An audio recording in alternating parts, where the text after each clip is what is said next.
Welcome to the Learning Pines YouTube. We hope this video helps. You begin by verifying ownership.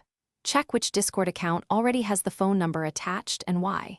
If you can access that account, sign in and remove the number in user settings under My Account. If you cannot access the other account, make sure you have the phone for SMS and the email for recovery. This reduces friction later. Once done, note whether the number shows as verified. If it does, you'll need to unverify it from the original account before reusing it. Next, remove the number or recover access to the conflicting account. If you can sign in, go to User Settings, right arrow My Account, right arrow Remove Phone, confirm via SMS. If you lost the password, use Forgot Password and follow the email link to regain access, then unlink the phone.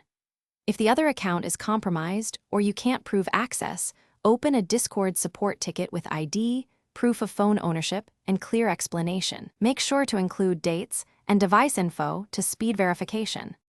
Finally, add the phone number to your intended account in User Settings, right arrow My Account, right arrow Add Phone, and request the verification code. Enter the SMS or use the call option if SMS fails. This ties the number to your account. If Discord blocks the addition, wait 24 hours before another attempt to avoid temporary rate limits. Make sure the carrier allows short codes and that no spam blocker is intercepting messages. If issues persist, submit a ticket with screenshots and timestamps for faster resolution. Thanks for watching. Consider subscribing if we helped you.